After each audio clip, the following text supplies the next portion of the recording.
Reflexiones Amazónicas con David Landa.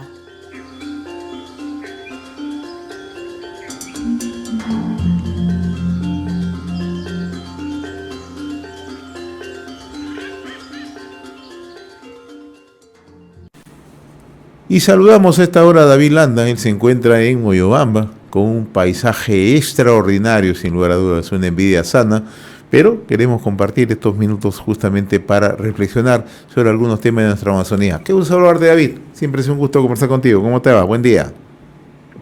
Buen día, mi querido José, y como tú dices, con los paisajes son tan hermosos en nuestra Amazonía, y no solamente paisajes, el contenido territorial es muy rico. Muchas gracias, a tus órdenes. Vamos a conversar contigo sobre hidroenergía, el motor para una Amazonía industrial sostenible.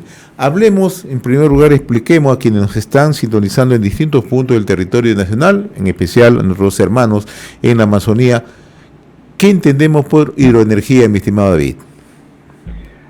Básicamente es la energía que se obtiene a partir de fuentes de agua, ¿no? Mayormente a través de hidroeléctricas, y diversas modalidades técnicas ahí, donde se utiliza la fuerza del agua hídrica para generar movimiento y eso producir la energía eléctrica, en nuestro caso, que necesitamos utilizar, ¿no? Y eso es básicamente lo que entendemos por hidroenergía. Ahora, ¿cómo estamos en Amazonía? ¿Desaprovechamos estas fuentes de agua que tenemos? ¿No le damos la verdadera potencialidad, el verdadero uso que serviría justamente para la generación de energía eléctrica? Mira, mi querido José, seguimos en la secuencia de reflexión, cómo vamos avanzando.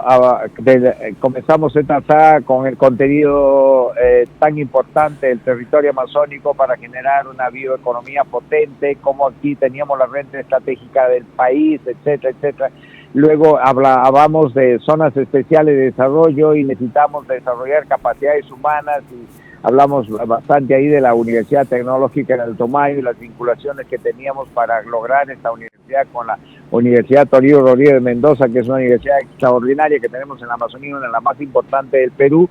Y claro, cuando hablamos ya de una zona especial de desarrollo bioeconómico, no solamente necesitamos las capacidades humanas para gestar esta zona económica especial, de tratamiento económico especial, sino que necesitamos fundamentalmente de toda una plataforma de soporte para hacer posible la industria acá, y eso es la energía.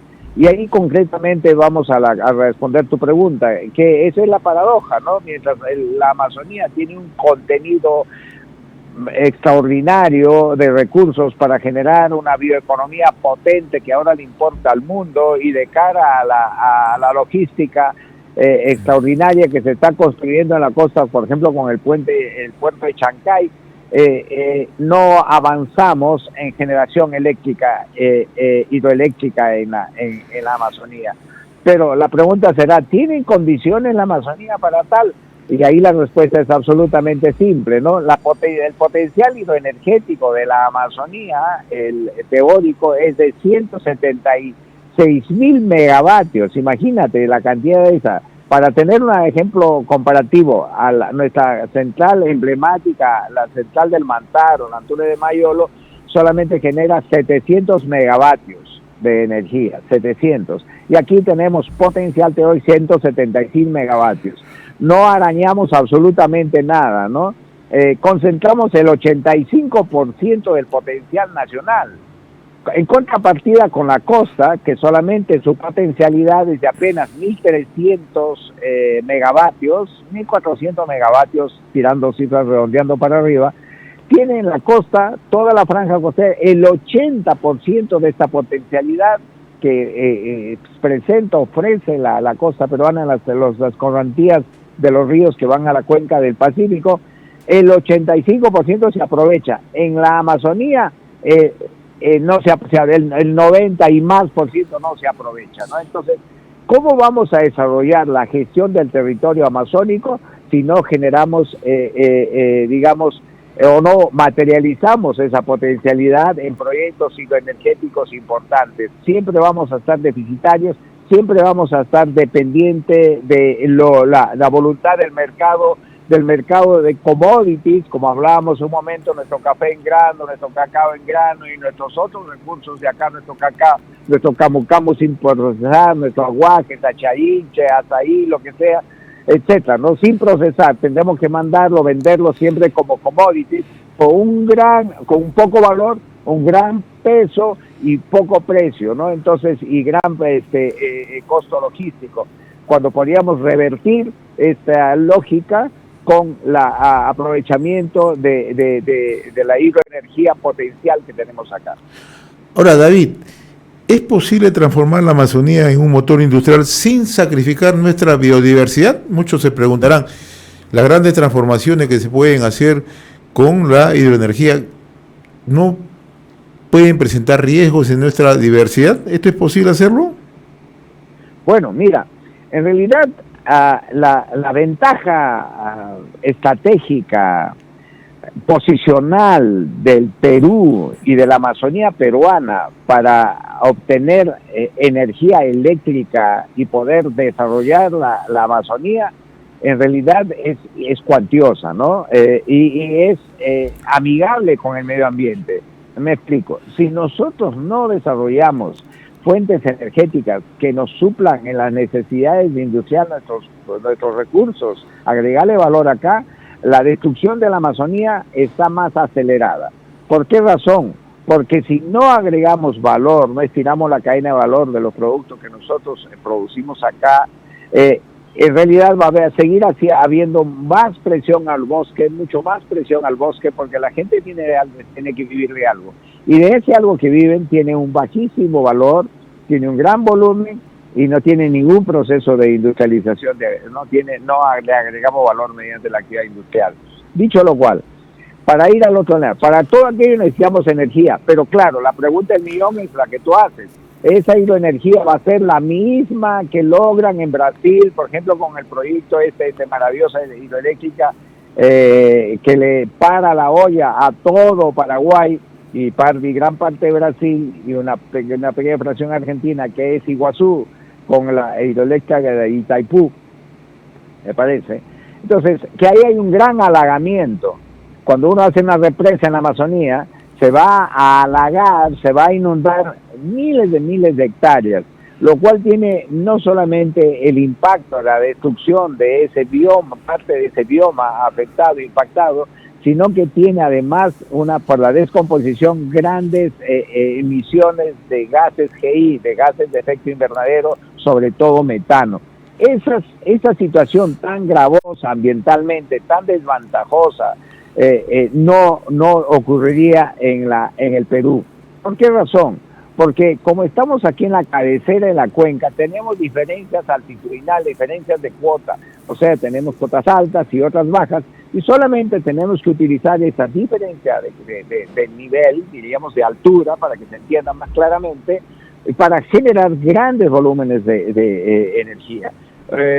Distraemos, captamos mediante un canal de aducción, por ejemplo, en un río, y eso lo vamos a transportar hasta la pendiente que necesaria para generar lo que calculemos de energía, y vamos a entregarla nuevamente al río pasando por las turbinas y entregamos el agua turbinada. O sea, no tenemos un halagamiento.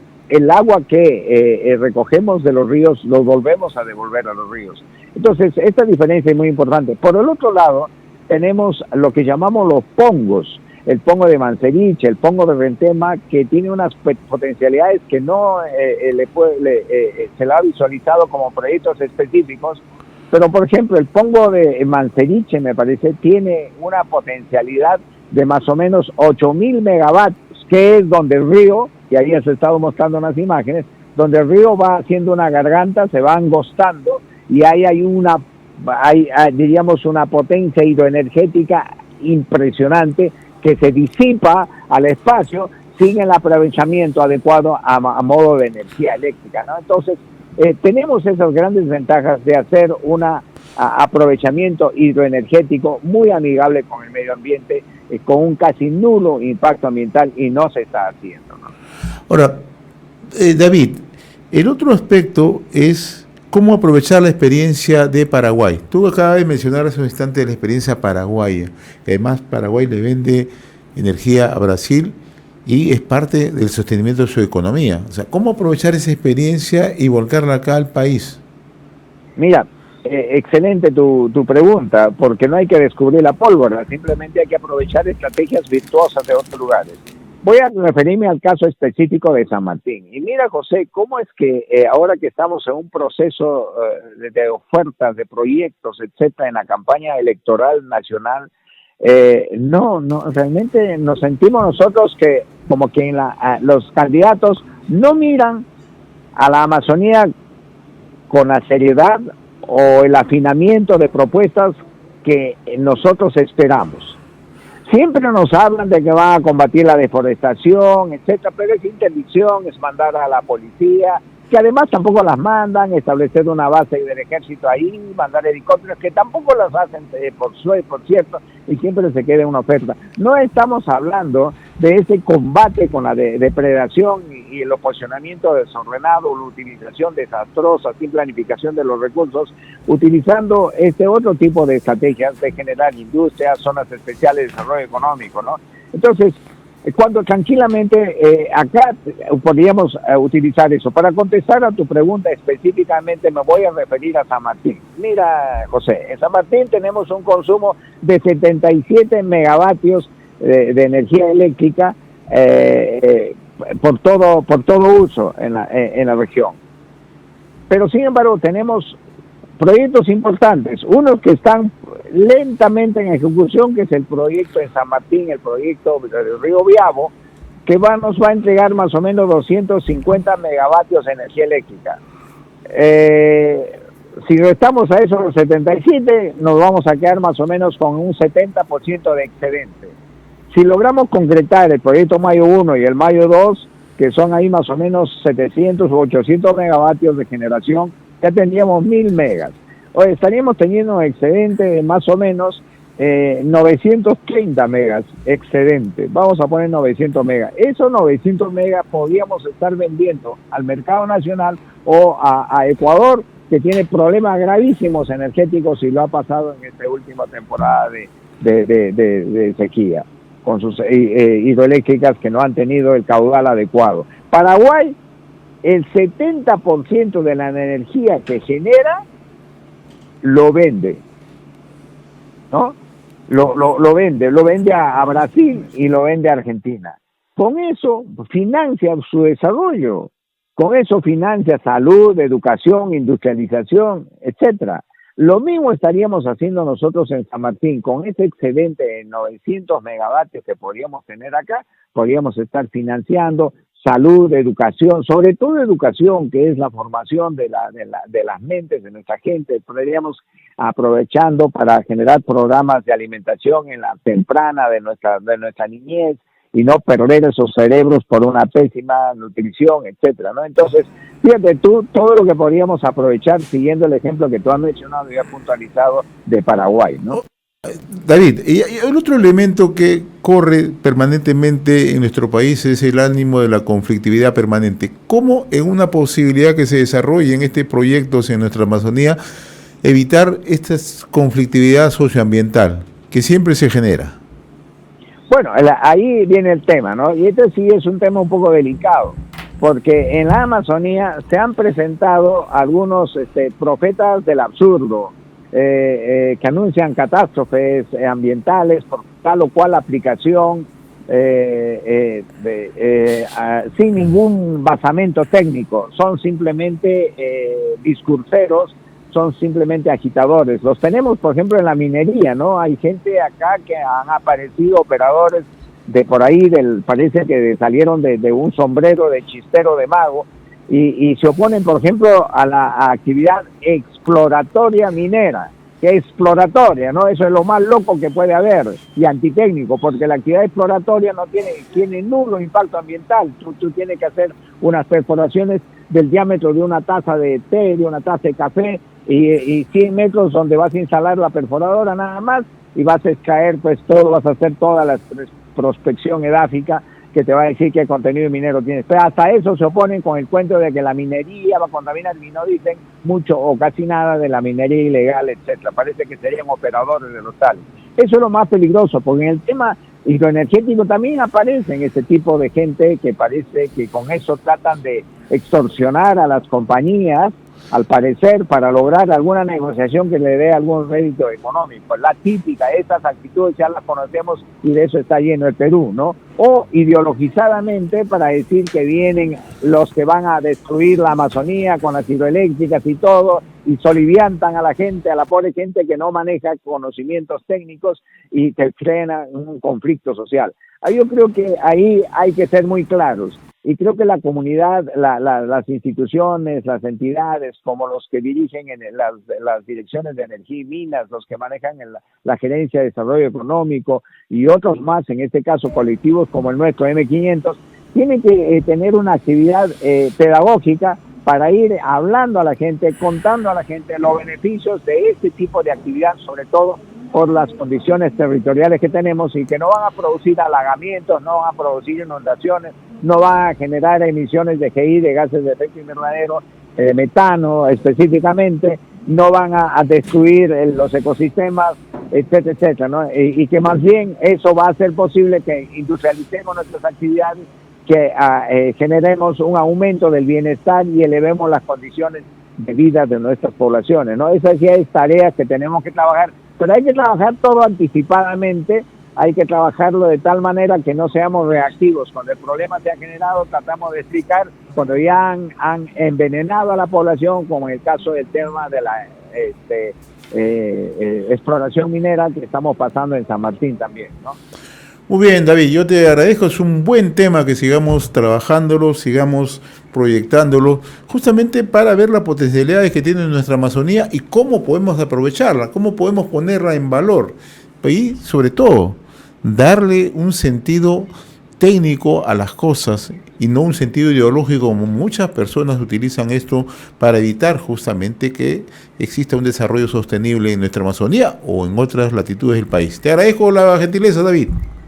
Mi querido José, gracias. Efectivamente, subrayo lo que acabas de manifestar y quisiera pedirte nada más 30 segundos ¿Cómo no? para de aquí enviarle un mensaje a los candidatos nacionales, a todos, que miren la Amazonía, que hay herramientas, por lo menos a nivel legal, internacional, diplomático, que se han suscrito, en este caso los convenios y acuerdos con Brasil, para un aprovechamiento energético y donde nos dan a nosotros la potestad de vender el 80% de esa energía con aplicaciones que ellos harían de inversiones en Inambari, en Paquizapango, en Sumabeni, en el Urubamba, en Vizcatán, en Chuquipampa, etcétera, y generando energía por más o menos un nivel de 7.000 megavatios. Te puedes imaginar, eso es impresionante, es monstruoso. Eso ayudaría mucho a la economía de la Amazonía, y que por favor apunten a materializar esto, que ya son acuerdos, son convenios especialmente con Brasil, que están esperando la voluntad política nada más del Perú. Muchas gracias, mi querido José. Siempre es un gusto conversar contigo, mi estimado David. Era nuestra secuencia de reflexiones amazónicas con David Landa, directamente desde Moyobamba, semana a semana. Fue nuestra secuencia de reflexiones amazónicas. Reflexiones amazónicas con David Landa.